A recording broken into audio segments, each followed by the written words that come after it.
where the bullying started, or like that's where the bullying started. I don't think I had a voice because I was the middle child. So if I had to say to you, what's that one word that would describe your parents' relationship? It's chaos. Chaos. My character is. It's what I would wanted my dad to be. I don't know how I coped. I honestly don't know how I coped, and I guess that's why I played cricket, because I was escaping, or I didn't want to be. Hey guys, welcome to Born and Bred, our very first episode. I am nervous, but equally excited. My name is Tshepi, but you guys can call me Miss Tshepi. Okay, we're going to go straight into it. I have a guest because I thought, you know what, for me to calm my nerves, I'm going to have someone I'm very familiar with to help me get through the day or the episode. So our guest today is Modise. Those of you that know and love him, call him BlackDice. He is an amazing illustrator, a music curator now of late. He works in advertising. He's an art director. He's an overall creative mind. And he is my husband as well. Hi, Modise. Welcome to Born and Bred. Thank you. Hi, guys. So, guys, the reason why I thought I'd have him and not someone that's literally going to be someone that I'm interviewing and only trying to find out about on the day is because I thought if you have someone that you're very familiar with, your nerves just run away for some reason. You grab your confidence and you just run with it. Modise, you were once a young boy. As much as we know you now as this great creative or whatever, you were once a young boy. Do you mind letting us in on this young man? Who is he? Let's say he's 8 years old and he's sitting here trying to introduce himself to the world.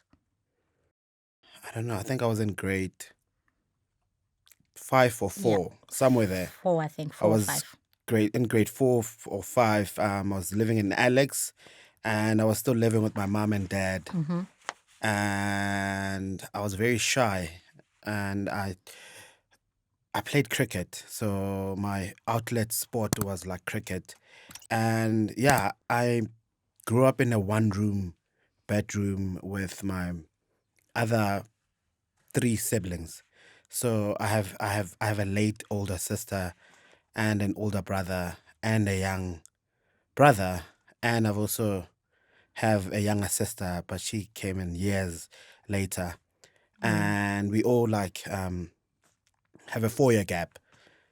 But that time I was I was still, it didn't feel like I was raised by both parents that time. It felt like my mom was more dominant. My mom was like the head, like the breadwinner, the head of the family. My mom has been like the leader, or like the person that took care of everything. And that time, I think, I don't know, I was never inspired, or I never saw anything positive or anything that my dad did impactfully. So Yeah. I don't know. I never saw my dad as someone who once did something that I remember. Yeah. The only thing I remember about my dad was he loved Chinese movies.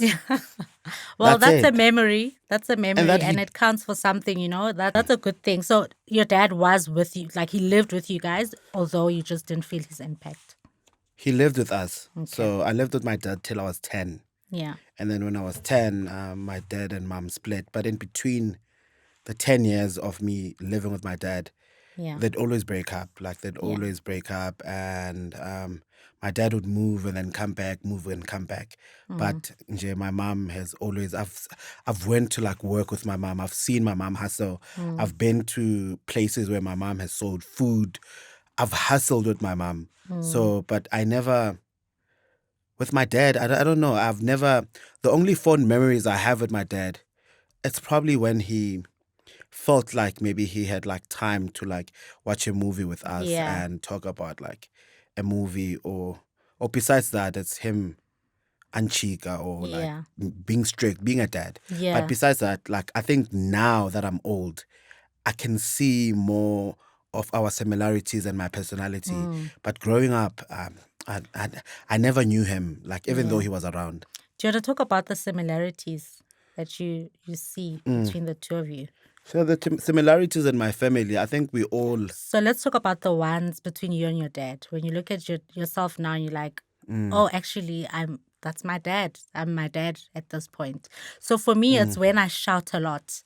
When I'm like, when I lose my temper, I know that's what I picked up from my mom. And it's something that I feel like if we all know what we picked up from our parents that we want to work around and fix, it's easier to fix something like that when you can see it and know what it looked like from as a child. So for me, definitely my temper, when I lose my temper, I know that's my mother coming out. So now for now, it's at the top of my mind. I'd say how sometimes I'm closed off. I'm closed off, and I just live in my brain, and I want to. I think there's some times where like I want to be alone, Yeah. and I think that those are the traits that I think I realize now that I'm old Yeah. that it's how he was, Yeah. and it doesn't make sense. Even to, like with the kids, sometimes we can plan the day, have breakfast, go somewhere, come back. I always need time alone. Yeah. Or I want time alone. And sometimes being a designer and always working, it's an excuse for me to be alone, to gather my thoughts and to reflect. Yeah. And internalize everything, because I think we live like things are so fast, like things are so quick, like work, home, kids, work, home, kids, work, Yeah. home. Every now and then I need time to listen to my heartbeat. Yeah.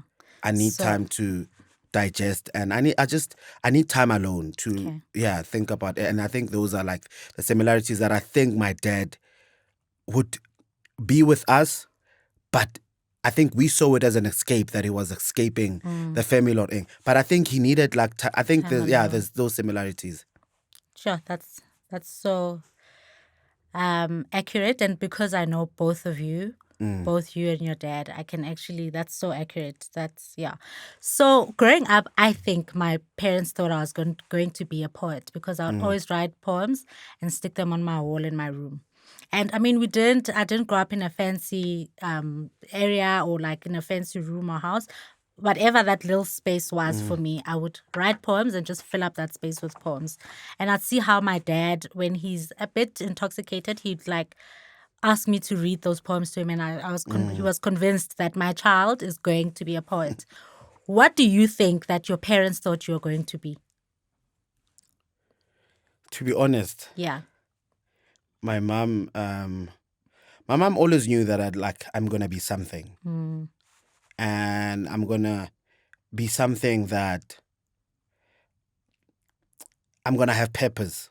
I think my mom knew that I'm gonna have purpose and I'm gonna be something. Wow. But what exactly, she didn't know, because I went from playing like cricket, full on playing cricket. At some point I was playing for Gauteng. That's how deep I was with cricket. But my older brother, Tshepi, he would always draw. And you know, Luena, like with the kids, like with like just boys and shit, we always draw. We always find it exciting to show your parents, like, oh, this is what I drew. So we always drew. We always did art. We always did art. But she thought I'd be like, probably like into sports, because I played cricket, and when I quit cricket in high school, I played soccer. And it's not like I was bad, or I wasn't number one, but I was good. Good, yeah. I was a defender, but I'd score goals. So, but art has always been in me. Yeah. And it's always been around me. Or I've always, even in high school, I'd always draw, like in biology, I'll draw the diagrams like a cell, or so it's always been there. Yeah. But only later, in when I did grade 11, that's when my mom thought I'd definitely be in art or doing something Yeah. around art, but no one thought I'd ever like be an illustrator, art director, or designer. No Yeah. one. So it's no one. It was just a surprise to like even myself. Yeah. So they say that it's human nature for any human being to feel seen, heard, and celebrated. And for our parents to actually sort of have an idea of who we might be in the future, for me, ticks the scene box. You definitely feel like you are Mm. seen. Do you think that you had a voice in your family? Like, did your mom hear you? Did you have a voice? Were you able to speak up when you didn't like Mm. whatever that was happening in the family? Did you have a voice at all? I don't think I had a voice because I Mm, was the middle child. yeah. So being the middle child, it means that like my older sister was always being like told what to do, or she was always shouted at, and my big brother was always told that like you need to be like your sister or this. Yeah. So with me as like I was like the quiet child. Mm, Had like a I never had like a voice. I never had like a loud, yeah. or even like coming from school, like my sister would tell my mom, this is what happened. My brother would tell like us, this is what happened. So my experiences were very kept to me. Mm, And that's why the closed I was gonna offness say, of being like my dad, it's I think also he was also like a middle child. yeah, So being the middle child, sometimes you don't have a voice. You become like a soundboard. Just you sure. listen to like all the stories. Was your like later in life, was your art like your outlet, your Yeah, being heard space? it was. It was. Okay. I think creativity. So I Yeah. did a lot of stuff surrounding creativity. Mm, So at some point I was selling thrift. At some point I was hosting creative sessions. So we had like poetry jam sessions, mm. and I had them for a long time. So I think doing those activities, they were my outlet. Yeah, that's And I amazing. found my voice in that. And I was also Yes. like a poet, so I'd write like poems. So Mm, I think that like just finding a voice in those things yeah. became that outlet, and it shaped Yeah. to be who I am. And celebrated, did you ever like have you got an experience in your childhood where you like, actually, now that I'm looking at it as a parent and as an adult now and looking Mm. back, at that moment I was celebrated? And what moment would that be? I think you know the story. The cricket with the big shoes. Yeah.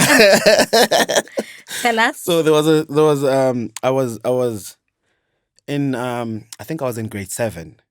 So in grade 7 I was we had a match, a cricket match, Mm, and we were playing like a private school.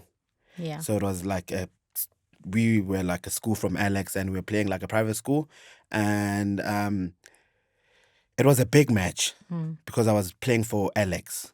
And in that match, because of I grew up in like a very like poor family, so and everyone like was excited. My friends, they were excited because some of their parents bought them like new gear, like mm. shoes, clothes, and then I didn't have like white shoes, and my mom gave me my brother's big shoes, Your and I was older brother's big shoes. Let's be like and I think that time I was transparent. like size 2 or size 3, but those shoes were like size 4. Yeah. But I didn't have a choice. But my mom came to them. It Yeah. was my first time my mom seeing me play cricket. Wow. And for me, like till today, Mm, that moment, it's it's forever in my heart. yeah. And it was so precious, regardless of my shoe size. But we managed to win. Yeah. And we managed to win. And some of my friends got like scholarships to study in like some private schools, and it was so amazing. So that moment for me, like I think it is the first moment that every time when I look deep, I felt celebrated by my mom. Wow. And ever since, my mom has always, that's why I've always supported my mom, and my mom has always supported me, Mm, and she always believed in me. And until today, I still think that with African names and being called Modise, Umelusi, like shepherd, it's not by chance. mm. I think there's power in that. There's just power in that, and I do believe that I embody that with the things that I do, being like a mentor to so many creatives, being a teacher, hosting like events, everything that I do. I think I'm put in a leadership position that sometimes I don't acknowledge, but it's my actions that show the purpose or the meaning of my name. Wow, that's Yeah. incredible. That's amazing. So I want us to talk about your background, ne? You didn't have much, and I don't want to dwell on poor guy from Alex's story, but I just want to get a sense of how were you received at school. I know in a public school in a township, most of us, I'm from a public school in Alex, and most of us at school, we know that we're all like underprivileged, and there's a lot of bullying because of that. If someone knows that you are way worse than I am at home, like I'll try bully you. And some kids that are actually bullies are the ones that come to school hungry, and they just want to fight it off their system. How did you handle being bullied? I know that you always say you'd always resist bullies, and you were never intimidated by them. What were your methods when someone was trying to bully you? What were your methods to like not be intimidated? So I had like a lot of bullies from primary school to like higher primary school to like high school. Sure. I've always been That's like a your whole target. entire schooling I've career. always been like a target. But you know me, because of I'm very I like I'm very funny, and laugh at any situation, and I make fun of like everyone, including yourself, and that's why we argue or Yeah. You do a lot. so I make fun of like everything, and that comes from I think not taking myself seriously, but also projecting to people why I don't take anything seriously. And that helped me cope with like dealing with like not having enough or those things. So like in my, let's say my primary school, Yeah. where the bullying started, or like that's where the bullying started, I used to make fun at like everything. I used to make fun of everything. And if you bullied me, I would take that situation and make fun of you for bullying me. And I would do it every day until you don't bully me, until you Wow. become my friend. So a lot of kids actually that bullied me, some of them became like my closest friends, because of I'd retain the same energy with making fun you know what I mean? And for me, that I think that was my strength or my coping, even in high school, where like it was like CVs, and I'd wear the same t-shirt or the same outfit that I was wearing at the previous CVs, and you're like to me, but Ntwana, like you're wearing the same, and you try to make fun of me, or you try to put, I would make fun of you even if you were wearing the latest Nike shoes. So that's how I'd cope, and I think till today, I think I'm still the same person. I'm still the same child that makes fun of everything. But what has changed is like I take myself seriously. As much as I laugh at any situation, but I take myself seriously. And that's how I think that helps today with the kids. I have a very fun, loving relationship with my kids because of we laugh at everything. Yeah, you guys do. And So annoying. Beautiful, Yeah. but it's so Yeah. annoying Yeah. sometimes. Yeah. and we laugh at you too. So All the time. All the time. yeah. Okay, so I want us to I'm trying to get into this phase comfortably so that it's not too much of a vulnerable moment for the both of us.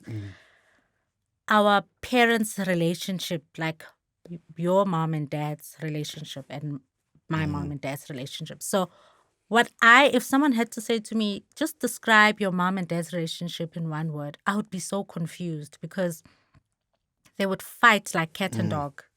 They would fight like cat and dog. I remember the one time they fought to an extent that it got a bit physical, and my mom stabbed my dad on his thigh. And I quickly ran. I remember I was probably 8. I quickly ran and pulled the knife out of his thigh. And that memory stayed with me so long. So someone would say, well, it's easy. You could say your mom and dad's relationship was abusive. But it's not easy for me to say that because the next day they'd wake up and be okay. You know, and having done and let me experience all of that, and then the next morning, the both of them would probably have spoken in the bedroom and would be fine. But for me, the next day is I don't know if these guys love each other or hate each other. So if I had to say to you, what's that one word that would describe your parents' relationship to each other? Chaos. Chaos. But a very like, I think in a weird way, like romantic chaos, in a sense that we got used to the fighting and saw the romanticness or the how much they love each other within the fight, or how deep, you know, how if you love someone, when you're angry at them, it's the highest level of anger. And the one memory that I have with my dad and my mom, it involves my sister. So one day, I was still young. I was very, like, I think I was like 8, 9, or maybe 7. But a lot, and a lot of those memories, I've experienced most of them when I could like remember stuff. I think my younger brother doesn't remember a lot of stuff, but my older brother and my older sister, my late older sister, I think they have experienced like the core of the abuse and the fight. But with me, because of I was still young, but I could remember like a lot of stuff. But I think I buried a lot of stuff in me. I think I buried those memories that, and I buried them through like laughter, and they were like traumatic. Yeah. But I don't think even till today that I'm triggered by anything to remember them. So let me understand you. You're saying you are not triggered by anything to remember them. There's No, nothing. I think there's I no buried trigger. them So deep. so deep that there's the love that I share with you, with the kids, with my mom, with everyone, that it overshadows like those memories. And yeah, man, I think they buried. Like, I Yeah. don't think they'd ever, but there's one memory that I'd always been drawn to. It's when my mom and sister fought my dad, and my sister hit my dad with a golf stick, Sure. and he broke his legs. Phew. Yeah, because the And club is hard. Like it's yeah. that metal is And quite hard. I thought my sister was going to be arrested. I thought my mom was going to be arrested, and I don't know, and I don't know how I coped. Yeah. I don't know the conversations that I had with the other kids in school. I don't remember. Like, I honestly, I think most of the memories that I have I have about my family, especially those toxic or those fights, I don't know how I coped. I honestly don't know how I coped. And I guess that's why I played cricket, because I was escaping, or I didn't want those memories to define me, and I was excellent at playing cricket. So all I think about is cricket. All I think about is the next match. All I think about is like planning the future, Yeah. or how I would be in future, or instead of being defined by those moments. And I think with me is I've always had this muscle of looking forward to what the future holds.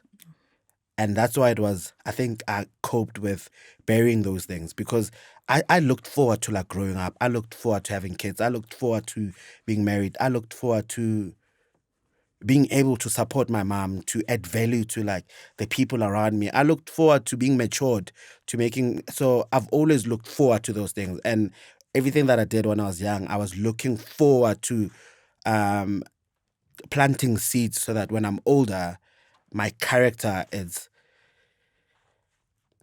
it's what I would wanted my dad to be, or Wow. how I wanted like a male figure in my, and that's part of my life to be. So Yeah. yeah, Sure. So yeah, how you were is how you wanted, or how you are now yeah. is how you wanted your dad to be. I heard an interview that Kevin Hart did with Jay Shetty. You know, I love Jay Shetty. I'm like, in the 1.8 million views that Jay Shetty gets, I'm 500,000 of that views because I watch the same episode 100 times. So his interview with Kevin Hart said something like this: the mistakes that my dad made, the decisions to do drugs, being in and out of jail, in and out of our lives, I saw firsthand what not being present did because of that. I now know what being present means. And when I read this and I jotted it down, I thought, like, I saw you in mind. I had you in mind. And now that you've just said that, just before I asked you to tell me if you relate to the statement, Yeah. you saying how you are now is how you wanted your dad to be. Yeah, For me, this, like, it answers my question it onto, is. do you relate to Kevin Hart's statement? Okay, yo, I feel like we need something fun now, like a fun question. It's been so heavy. But let's talk about your creativity as a young boy. Let's go back to that guy. Yeah. You said that you finding space in yourself and just being enclosed, sort of in a way also cultivated your creative mind. Where in the creative space as a young boy did you think, oh, I'm 8 years old, but when I'm 25, I'll be in this space in the creative industry? Did you even know of advertising at the time? Nah, I didn't know. So what I did is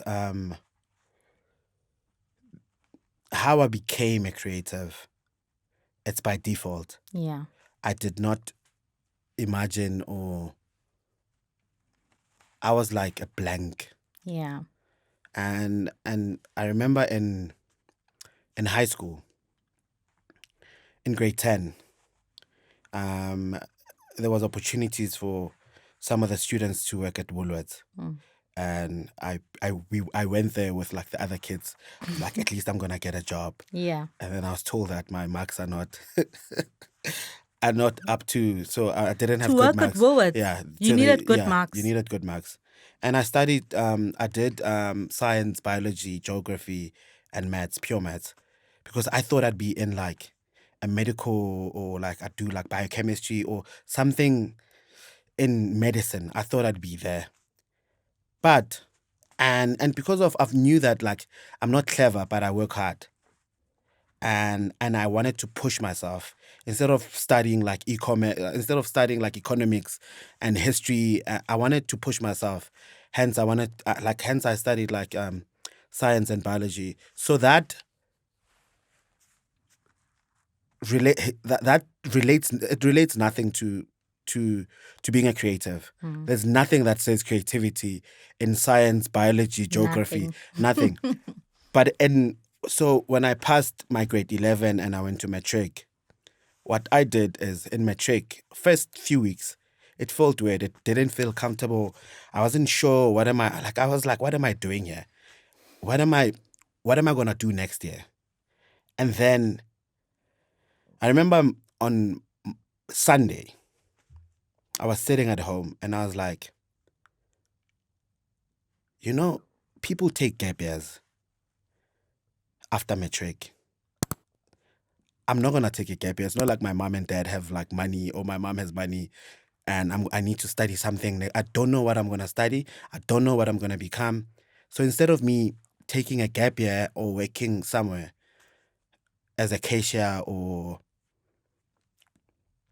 and no offense to people that are cashiers, but I did not see myself after matric studying for so long being a cashier, or like I was like, let me repeat my grade 11. I went to my principal on Monday. I was like, I'm in matric, but I want to repeat my grade 11. Is that possible? They're like, "Awahlanya, you are crazy. You So want to do what?" yeah, so let's just step back. You were Yeah, promoted to grade 12. yeah, And when you got there, you said, no, I want to go back. yeah. Because I didn't know what I'm gonna do, so I did not know what I'm gonna become, or I had no plans. So I just wanted to take a step back, reflect, and plan carefully and properly. So I went back to grade 11. And then, with being back to grade 11, luckily, I was still going to church, and I was very active at church. I met two guys that were both graphic designers, and I was close to them, and Yeah. I could see what they do. They did wall murals, like they had like a t-shirt company. They also had like a proper branding company. So they would like freelance for like other companies. And that for me, like, it just spoke to me. I was like, this is what I was waiting for. This is exactly what I want to do. I want to become a graphic designer. And that's where like I tapped into the small drawings that I did like growing up, drawing with my brother, like in high school, like drawing like in chalkboards, drawing those diagrams, those biology or geography diagrams, and how that excited me. I was like, this is what I wanna do. And then like when I repeated grade 11, that's when like I was learning how to be a designer from these guys, from just watching these guys. They never taught me anything, but I was around them, and I just saw how they crafted when they were working on logos, posters, when they're working on wall murals. I would also help with like doing some scams or some sketches, and that in matric, what made me pass matric excellently, it's because I knew exactly what I wanted to do. And I think for me, matric is I had the most fun in matric because I knew my purpose. I knew like exactly this is what I wanna do after matric. Clear. I had like a clear route. Yeah. Wow, that's for someone who um was sort of trying to navigate the world by themselves and trying to like tap into who they are by themselves and finding like other people, because unfortunately in our with our background, you don't have an uncle that's a graphic designer that you can call and say, uncle, I know you work at this place. Our background has a lot of people that sort of gave up and didn't pursue much. So for us to be where we are, or for you to be where you are without having that form of tangible reference from home to say this is possible, and if I wanted to do this, I can call someone. For you to jump into the world and actually find your way, find people, learn from them, it's just so incredible. Props to you for that. Okay. I want us to talk about your mom becoming a sangoma. So she's a traditional healer. Yeah. Your mom, it's so weird to say your mom because she's my mom now. It's the weirdest thing. She's my mom, she's my friend, she's just everything to me. So I'm sure when she sees this, she'll be like, this is weird. I'm his mom now. Yeah. So yeah, for your mom became a sangoma. How old were you when she went in for initiation? So she had me after. After. I You didn't was see that. no. I saw pictures, and she's always told me that like I was a special child. Yeah. So normally when sangomas come back from Initiation. initiation, they don't have kids or like after some type of and immediately after when she came back from initiation, she gave birth to me. So I grew up with the sangoma mom. From Yeah, birth. from birth. So Yeah, so that's all you know her as. I've always looked at her as a spiritual person, as a traditional healer. But for like growing up, I didn't understand the depth of being a healer and what it means, and the differences within being like a herbalist, a traditional healer, or within traditional healing. They're different. I didn't understand that, and I just thought, nje, Mama Minyanga, Yeah. and yeah, that's it. She I throws yeah, bones. yeah. And I didn't because she didn't also practice a lot of that until later in her life.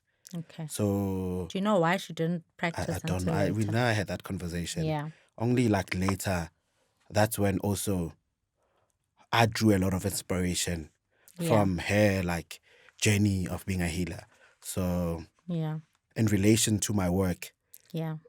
that I do, um, a lot of it draws references and inspiration from her journey being a healer and from my experience to being exposed to like traditional healing or yeah, just ubunyanga like as a whole.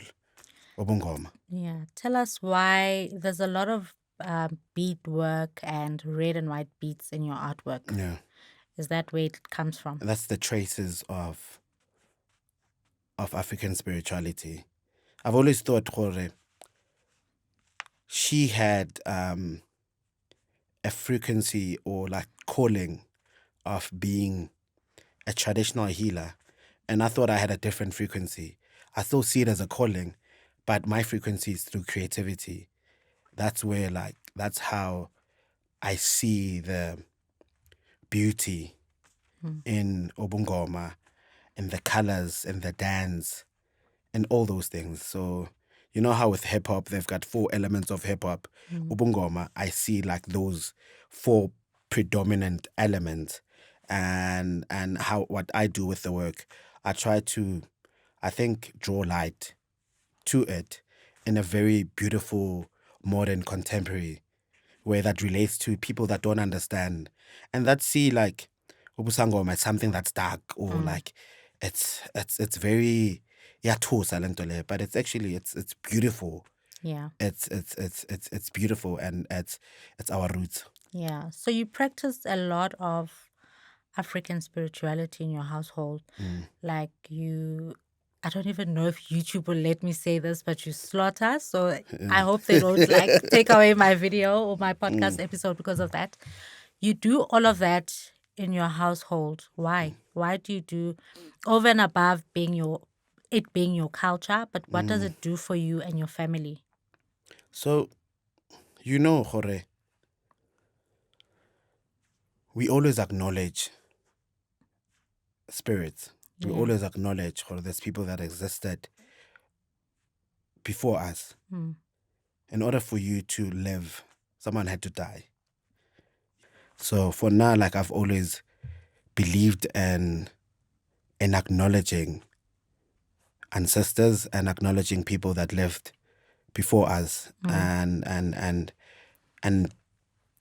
it's acknowledgement. Yeah. Beyond anything, it's acknowledgement and it's understanding Jorge, like we live in a world where like there's spirits that Yeah. surround us, whether it's bad spirits or positive spirits, but your ancestors, you don't know the battles that they fight every day in order Yeah. for you to live or to not have an accident on your way to work, Yeah.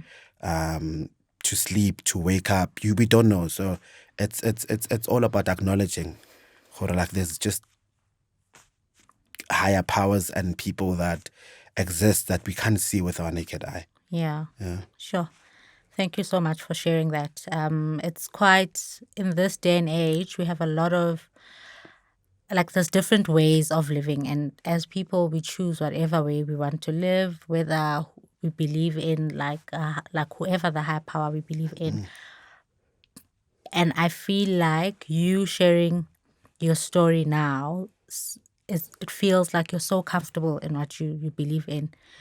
And you're not against anyone else who believes otherwise, which bothers me so much when a lot of people that believe in a certain thing, like they use their belief as a weapon to down talk the other people. So I like that you're very comfortable with like what you believe in and you're not trying to fight any other cultures or like you're not trying to fight any other belief systems. Okay, so in closing, I want you to imagine that you are going back into your childhood as that boy that we met earlier in the interview, 8-year-old you, and you taking your eldest son into that day. So I want you to imagine, for me, it would be if I was taking my eldest son into the day, I'd be waking up in a 2-bedroom house so 8 years old. Yeah, it was 2 bedrooms at DP home. My mom and dad, let's pick a weekday. So it's a weekday, it's a Friday maybe. My mom prepares me for school. She leaves the house early. And then I literally like get ready, whatever. And then what I would hide from my kids in that space is how, and a lot of people don't know that I have a half brother. And that's because just from a young boy, I just felt like he just didn't know where to belong. He didn't know. So I'm my dad's only child. And my mom came into the marriage with him. And just how from just when he woke up in the morning, every morning, you could see that he didn't know whether to brush his teeth or to comb his hair. He would always be just zoned in into his mind, but abnormally zoned in. And hence the guy we see him as today. But let's park that. That's for another episode. So I would wake up. My mom helps me get ready for school. She leaves. My dad stays behind. He was unemployed at the time. My mom was the only one working. And then I'd walk to school with my cousins and my brother. And just the stories that I would hear, I would want my child to hear those stories from my older cousins, like my sister Busang, who is in fact my mom's cousin, but she's just so dear to me. She was like my very first experience of having a best friend. Busang's sister, everyone, just the stories they used to talk about and how like they would play on the road. I would want my children to experience that. And yeah, if that day had to and then would go to school, I would hide from him all the beatings we got from school.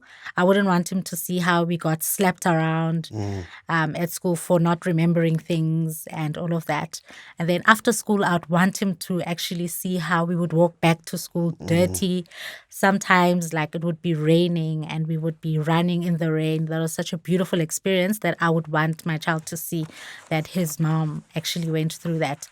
And when we got home, I wouldn't want him to see my dad sitting on the couch and experiencing my mom coming back so tired from work and having to come back and clean the house and all of that. So I would hide that from him. And then I would let him see how I would sit around with my parents and everything would be so great. In the evenings, watching Generations. I would not let him watch Yizo Yizo. Which I actually didn't even have the privilege of watching. I wouldn't even say it's a privilege. I was lucky enough that my parents was blocking that kind of content away from me. But I would let him, those are the things I would let him see and some of the things I wouldn't let him see. What's that one day in your head or one experience in your head if it was a full-on day experience that you'd give your child?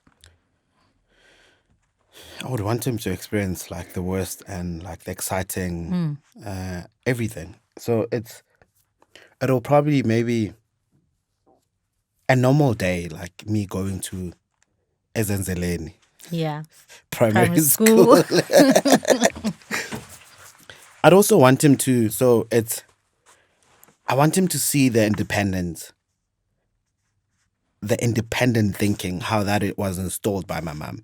Because my mom used to work as a stay-in. So most of the time she wasn't there. She'd come in on Fridays. And then Sunday she leaves. Or Monday morning she leaves. She comes back on Friday. So it's definitely waking up in the morning, putting hot water. Not my brother putting it or my sister. Myself doing it. That time I'm 8 years. Hot water, waking up in the morning. I'm sleeping in the floor. Can I please interrupt you? Yeah. So putting hot water, not opening a tap. It's like fetching water outside in a bucket, switching on a stove, and then with a metal, putting water there and making sure it's on. And in the morning, that's 6 o'clock. And then waking up in the morning, I'm sleeping on the floor. I'm making the bed with my brother because we both sleep in the floor. And we folding blankets. And I need to make sure that I'm looking for my school shoes now. Because living in a 1-bedroom, when you immediately when you come back from school, you don't think, "Oh, tomorrow I'm gonna look for these shoes." And now you spend like 30 minutes crying. You're looking for your shoes because you found one shoe, and then I find the shoe, but it has holes in it underneath. So I need to cut off like a cardboard so that I make sure that like there isn't water like coming in the shoe. And I'm preparing my shoes there. There's no polish. I might use like Vaseline maybe to like make it shiny. And Bath Vascom, I want him to see just how, like, just I want him to see that as honest as possible. I wouldn't hide anything. And it's me bathing in a Vascom. I'm young that time. Vaslap, it's half Vaslap because my mom would always buy like a full Vaslap, cut it in half, give it to me and my brother, half Vaslap. And then I'm brushing my teeth there. And then I'm wearing my school uniform. But you see that school uniform, that shirt was my brother's shirt. And the pens maybe were my cousin's pens. So they're not like they big, or there's either the pens are small and my shirt is big. I want them to see that. And then it's walking to school. That time I'm 8. Who are you walking with to school? I'm walking probably with friends. I'm walking with friends, or I'm walking alone, or I'm walking with my brother. Every time, I think when I was in grade 1 and 2, he was probably in grade 4, and then he was about to like finish. So I would walk with him. But that time, I think when I was 8, I was walking alone or with friends. I'm walking to school. That time, I'm not thinking about cars. I think with Leachone, our oldest son, I can't imagine him walking to school. No, I can't. He I would tell us, can't. no, So- I'm actually not doing it. He would tell us straight. You know, it would Uber for him, but it's me walking to school, and that's like far. That's like a 30-minute walk. That time I'm 8 years. It's walking to school. I don't have money for lunch. The only thing I have in my bag is books. Get to school. I managed to concentrate with the hectic morning. I managed to concentrate, and actually probably I did homework. I don't know how I did homework because don't think we probably had electricity, or even if we did, but I managed to. And then lunchtime, we'd always get like free lunch at school. I get free lunch, and then, but other kids, I would see how ashamed they are of doing it. I didn't have like, if I'm hungry, I'm hungry. Like, hunger is no Free shame. lunch, I yeah. had no shame of like kupakisa. Yeah. So What was the free lunch at school? it was probably like biscuits. Like they had like these biscuits, and you get milk. I don't know. I'm lactose, so I don't even know how. So it's that, and then get that, eat amongst other kids that have proper lunches, and then after that, attend like the second half of the school, and then after that, it's walking back home, and then immediately after walking back home, I need to get home, and there's no one there. It's probably my brother with his friends, or my sister with her friends. They probably like chilling or sitting. That time, the yard that we lived in, my mom asked like the lady that we Rented the yard. we didn't rent, but we built in her yard for free. So you built. But it wasn't a permanent structure. Yeah. So it was temporary. So we lived there, and they had like a lot of dogs. So I couldn't go in with my friends. And then I would like rush to go for cricket practice. That's where my peace was. And then also I have to walk to like where the cricket practice is. And yeah, and then cricket practice, it's all their dynamics. So probably I had a bully in school, and I had a bully at the cricket practice. So it's managing that. And then after that, around like after cricket practice 5 o'clock, it finishes, walk back home, and then get home. And then I need to make sure that like there's a 25-liter bucket. I need to fill it up with water, and then fill it up with water. And then we had like a coal stove. I needed to fill it up with like coal so that it's warm if it was winter that time. And then we had like a small TV. It was probably like a 20, maybe 37 centimeter or so. It was so Yeah. small, but it was enough. And then and it's watching that, and probably like not expecting my dad till later. And my dad would like come back probably like maybe around like 8, 9 to sleep. He'd never, I don't remember like sitting with him eating dinner and having like nice conversations with my dad and my entire family. He'd come back at 9, 10 to sleep. So you'd want him to see that gap that your dad had. I think I'd want him to see so that he understands the efforts. It's the efforts of the small memorable things of being able to eat dinner with your parents and being able to like have a proper conversations about what you're watching, or just you being able to tell your mom or dad a story on how your day was. Yeah. And those things were not normal to us. Those things were like, I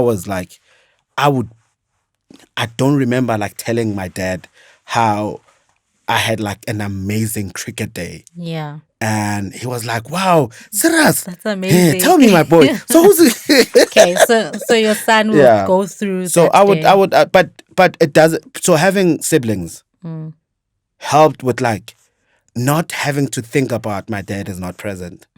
So my sister and brother were there, like, and like the stories that they filled that gap.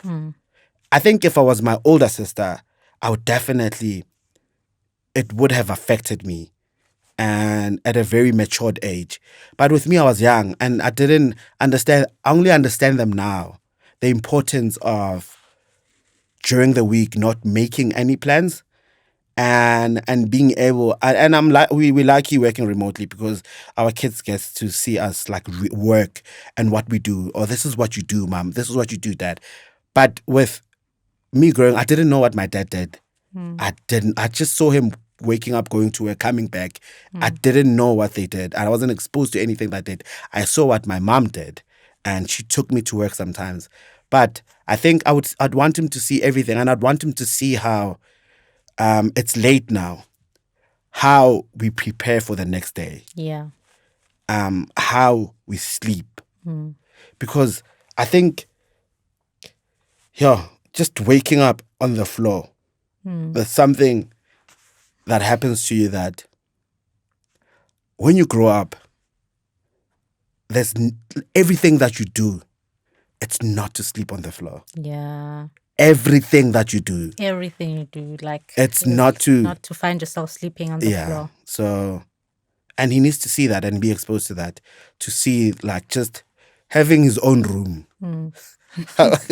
He would be like, but is it not normal to have your own room? I remember I can't remember what happened and what he was saying, but the conversation ended up where he didn't understand why his grandmother didn't have internet.